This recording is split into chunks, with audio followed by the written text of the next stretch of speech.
नमस्ते विद्यार्थियों, DG school में आपका स्वागत है।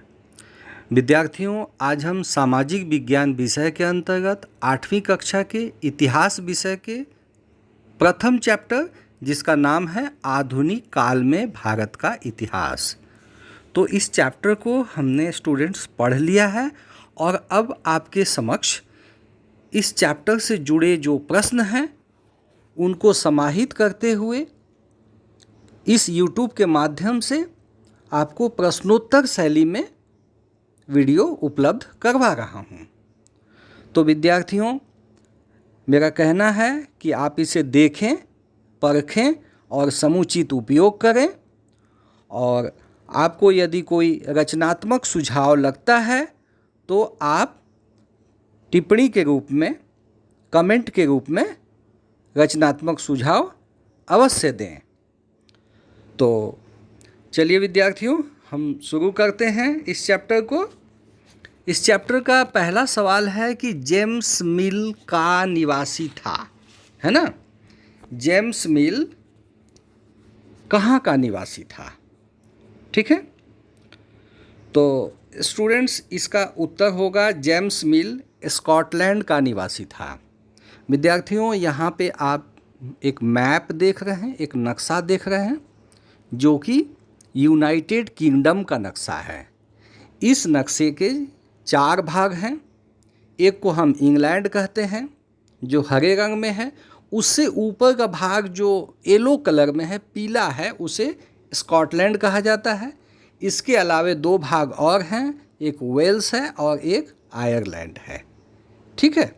तो जो पीला भाग है, येलो भाग है, उसी को हम कहते हैं स्कॉटलैंड। स्कॉटलैंड यूनाइटेड किंगडम का यानी यूके का एक हिस्सा है। वहीं के रहने वाले थे जेम्स मिल, ठीक है। चलिए, अब देखिए आपका दूसरा सवाल जो आपके पाठ्यपुस्तक के पेज नंबर 12 पे है। लॉर्ड क्लाइव ने भारत का नक्शा तैयार करने की जिम्मेदारी को सौंपी थी, किसे सौंपी थी? तो विद्यार्थियों, इसका उत्तर होगा जेम्स रेनेल। तो देखिए, अभी अभी हमने देखा जेम्स मिल के बारे में, अब हम जान रहे हैं जेम्स रेनेल के बारे में। इसका उत्तर है रॉबर्ट क्लाइव ने भारत का पहला नक्शा बनाने की जिम्मेदारी जेम्स रेनेल को दी थी। जेम्स रेनेल भारत के पहले सर्वेयर जनरल थे। तो बहुत बड़े पद पे थे जेम्स रेनेल। इसके बाद है स्टूडेंट्स, आप यहाँ पे एक देख लीजिए, मैंने तैयार कर दिया है कि जेम्स रेनेल, जेम्स मिल और जेम्स प्रिंसेप, ये 3 नाम आएंगे, तो इनके बारे में आप जान लीजिएगा। तो जेम्स रेनेल जो हैं वो भूगोलवेत्ता हैं, यानी कि ज्योग्राफर हैं। जेम्स मिल जो हैं वो एक इतिहासकार हैं, हिस्टोरियन हैं। और तीसरे जो जेम्स प्रिंसेप हैं वो विद्वान और चित्रकार हैं। तो तीनों नाम को लेके आपको भ्रम होगा, इसलिए मैंने तीनों की तस्वीर भी सामने आपके समक्ष रखी है, आप इसको देख लीजिएगा। और जेम्स रेनेल के बारे में आप जान लीजिए कि सन 1782 में पहली बार भारत का नक्शा बनाकर तैयार करने वाला अंग्रेज जियोग्राफर जेम्स रेनेल ही थे। इस तस्वीर में बच्चों, जो आप भारत का नक्शा आप देख रहे हैं ऊपर में दाहिने हाथ की ओर, वह नक्शा बनाया हुआ है किसका? जेम्स रेनेल का ही। दूसरे जो जेम्स मिल हैं, देखिए, स्कॉटलैंड का इतिहासकार, जिसने सन 1817 में पहली बार हिस्ट्री ऑफ ब्रिटिश इंडिया नाम से भारत का इतिहास लिखा। और तीसरे स्टूडेंट्स जेम्स प्रिंसेप, अंग्रेज विद्वान और चित्रकार, जिन्होंने सन 1837 में ब्राह्मी और खरोष्टी लिपि को पढ़ पाया।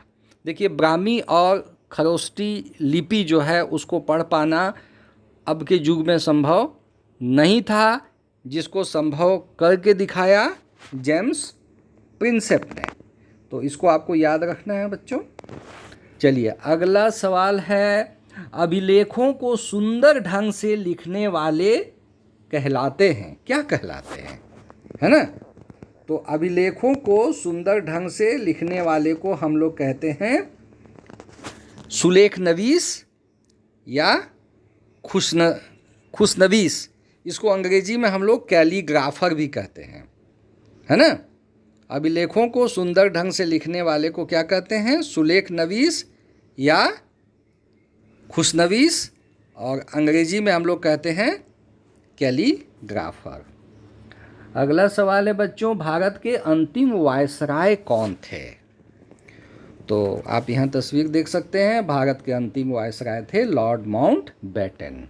वो ठीक हमारे देश की आज़ादी वाले साल में यानी कि 1947 में भारत आए थे, और इनका जो टाइम फ्रेम है 12 फरवरी 1947 से 15 अगस्त 1947, और आज़ाद भारत में ये प्रथम गवर्नर जनरल भी बने थे। याद रखिएगा बच्चों, तस्वीर भी ध्यान से देख लीजिए। अगला सवाल है, भारतीय राष्ट्रीय अभिलेखागार में बनाया गया, कहाँ बनाया गया, है ना। तो इसका उत्तर होगा नई दिल्ली। तो आज हम जहाँ पे देख रहे हैं, जहाँ पे हमारा संसद भवन है, वहीं पे हमारे देश का राष्ट्रीय अभिलेखागार भी है, जिसको हम लोग नेशनल आर्काइव्स ऑफ इंडिया कहते हैं। और बच्चों यहाँ पे आप स्क्रीन में देख सकते हैं, राष्ट्रीय अभिलेखागार का लोगो भी है यहाँ पे, है ना। अगला सवाल है, सही और गलत का चिन्ह लगाइए। तो पहला, लोगों ने चाय पीना कब से शुरू किया, इसकी निश्चित तिथि को बताया जा सकता है।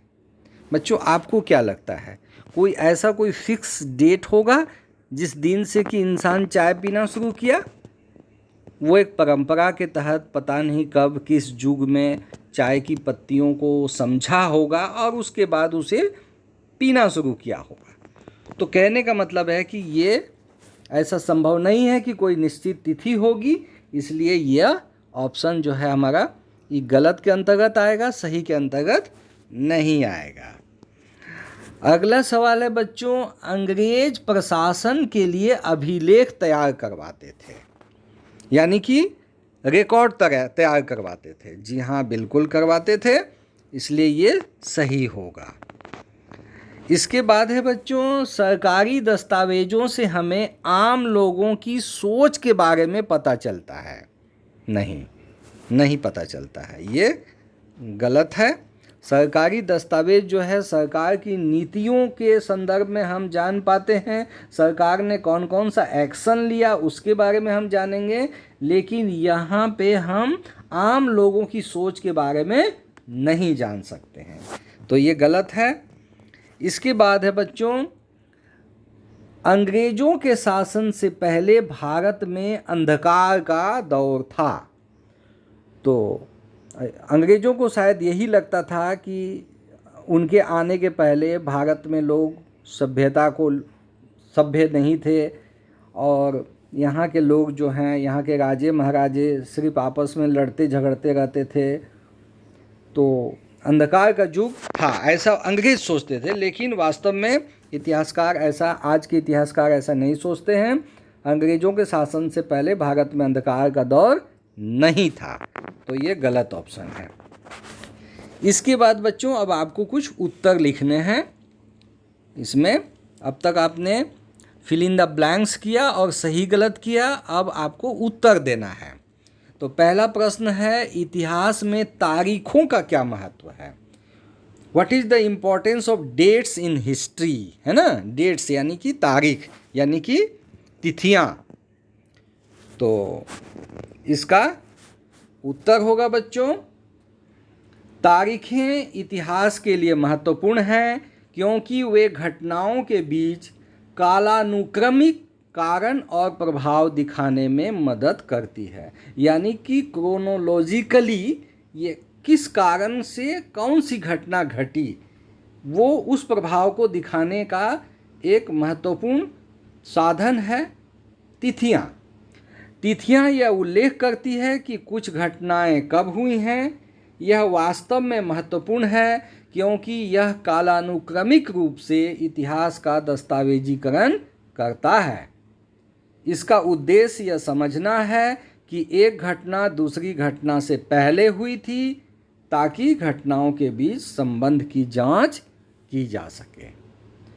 तो बच्चों, ये थोड़ा सा क्लिष्ट है इसकी भाषा, लेकिन इसको आप इस रूप में समझिएगा कि जो तारीखें हैं, जो तिथियां हैं, वो इतिहास में महत्वपूर्ण हैं और महत्वपूर्ण होने के पीछे कारण ये है कि काल कर्म के अनुसार जो कोई घटना घटी है तो उस घटना का कारण और उस घटना का प्रभाव हम लोग तिथियों के माध्यम से जान सकते हैं और जानते हैं।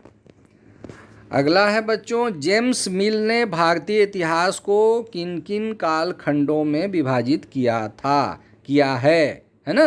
तो अभी अभी हम लोग जेम्स मिल के बारे में पढ़े हैं। चलिए, जेम्स मिल ने भारतीय इतिहास को किन किन कालखंडों में विभाजित किया था।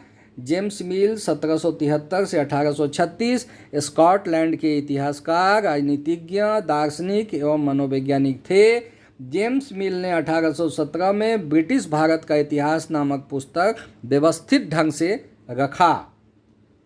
इसे भारत का पहला प्रामाणिक इतिहास मान लिया गया। उन्होंने भारत का इतिहास लिखते समय भारतीय इतिहास को 3 अवधियों में विभाजित किया है। पहला हिंदू कालखंड, दूसरा मुस्लिम कालखंड और तीसरा ब्रिटिश कालखंड। एक बात और बता दूं स्टूडेंट्स कि जेम्स मिल को हम लोग साम्राज्यवादी इतिहासकार मानते हैं।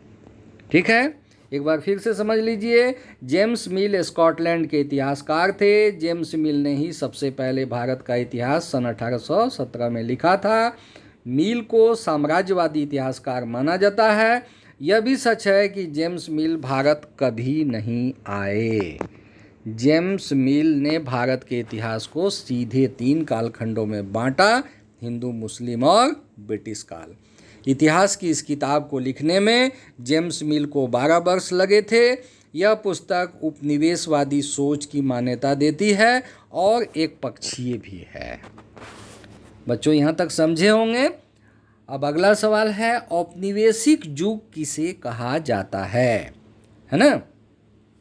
जिस कॉलोनियल एरा है ना, या तो कॉलोनियल एज क्या होता है।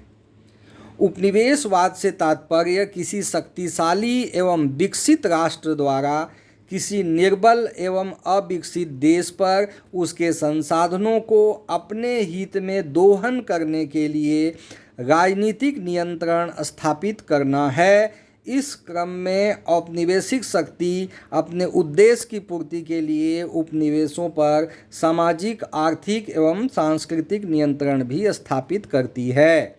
जैसे स्टूडेंट्स, भारत उस वक्त एक कमज़ोर राष्ट्र था अंग्रेज़ों के समक्ष। तो भारत पर और अफ्रीका के और भी बहुत सारे देशों और एशिया के भी कई देशों पर अंग्रेज़ों ने, फ्रांसीसियों ने, स्पेनिश लोगों ने, पुर्तगालियों ने, इन लोगों ने क्या की, अपना नियंत्रण स्थापित किया और उस देश को उन लोगों ने अपनी कॉलोनी बना दी, जिसको हम लोग कहते हैं उपनिवेश, है ना। तो भारत में ज़्यादातर इतिहासकार ब्रिटिश शासन के दौर को औपनिवेशिक युग यानी कि कॉलोनियल एज या कॉलोनियल एरा मानते हैं। अगला सवाल है स्टूडेंट्स, सर्वेक्षण से हमें क्या जानकारी मिल सकती है, यानी कि सर्वे से क्या जानकारी मिल सकती है। तो इसको समझिए स्टूडेंट्स, ब्रिटिश शासन के दौरान सर्वेक्षण को काफ़ी अहम माना गया। अंग्रेज़ों की सोच थी कि देश पर सही ढंग से शासन चलाने के लिए सर्वेक्षण के माध्यम से हर प्रकार की जानकारी एकत्र करना आवश्यक है। 19वीं सदी के प्रारंभ में भारत का नक्शा तैयार करने के लिए बड़े स्तर पर सर्वेक्षण कराए गए। ग्रामीण स्तर पर राजस्व सर्वेक्षण कराए गए। इसके माध्यम से धरती की प्रकृति, मिट्टी की गुणवत्ता, वहाँ मिलने वाले पेड़ पौधे, जीव जंतु, फसल और स्थानीय इतिहास की जानकारी हासिल की जाती थी। तो सर्वेक्षण कई तरह के होते हैं, जैसे कि वानस्पतिक सर्वेक्षण, प्राणी सर्वेक्षण, पुरातात्विक सर्वेक्षण, है ना, और उसी तरह से वन सर्वेक्षण और जनगणना तो अपने आप में एक सर्वेक्षण ही है। तो इसके अतिरिक्त वानस्पतिक की तो बता ही दिया मैंने आपको, वानस्पतिक सर्वेक्षण, प्राणी सर्वेक्षण, पुरातात्विक सर्वेक्षण, ये सारे सर्वेक्षण हैं। स्वतंत्र भारत में भी अंग्रेजों द्वारा शुरू किए गए जनगणना की नीति का हमने क्या किया, अनुसरण किया है। आज भी दशक के पहले वर्ष में देश भर में जनगणना की जाती है। स्टूडेंट्स, मैं आपको बता दूं कि 2021 में जनगणना होने वाली थी, लेकिन अभी देखिए कोविड के चलते जनगणना का काम अभी रुका हुआ है। स्टूडेंट्स, अगला सवाल है, अभिलेखागार की आवश्यकता क्यों है? तो इसका उत्तर है, अभिलेख से तात्पर्य है किसी योजना का लिपिबद्ध रिकॉर्ड रखना, अर्थात दस्तावेजों को संभाल कर रखना। अंग्रेजों के ज़माने से ही महत्वपूर्ण दस्तावेजों और पत्रों को संभाल कर रखना जरूरी समझा गया। इसके लिए उन्होंने सभी शासकीय संस्थानों में अभिलेख कक्ष बनवाए। तहसील के दफ्तर, कलेक्टोरेट, कमिश्नर के कार्यालय, प्रांतीय सचिवालय, कचहरी यानी कि कोर्ट, सभी के अपने रिकॉर्ड रूम बनाए गए। महत्वपूर्ण दस्तावेजों को सुरक्षित रखने के लिए अभिलेखागार जरूरी है। ठीक है, आगे है स्टूडेंट्स, आधुनिक भारत के ऐतिहासिक स्रोत कौन कौन से हैं? आधुनिक भारत के ऐतिहासिक स्रोतों में जैसे कि किले हैं, मकबरे हैं, शिलालेख हैं, विदेशी यात्रियों की कृतियां हैं, जैसे कि फाहियान के द्वारा लिखा हुआ, हुएनसांग के द्वारा लिखा हुआ, मेगास्थनीज के लिखा हुआ, है ना। उसी तरह से बहुत सारी पांडुलिपियां हैं, मूर्तियां हैं, अभिलेखागार में रखे गए सरकारी रिकॉर्ड हैं, सर्वेक्षण के रिकॉर्ड हैं इत्यादि, है ना। तो ठीक है स्टूडेंट्स, आपने इस चैप्टर से जुड़े हुए जो प्रश्न हैं उनका हल आपने देखा और आप खुद से भी इनका हल बनाने का प्रयास करेंगे और अपेक्षा होगी कि आप अपना रचनात्मक सुझाव अवश्य देंगे। धन्यवाद स्टूडेंट्स। जय हिंद स्टूडेंट्स।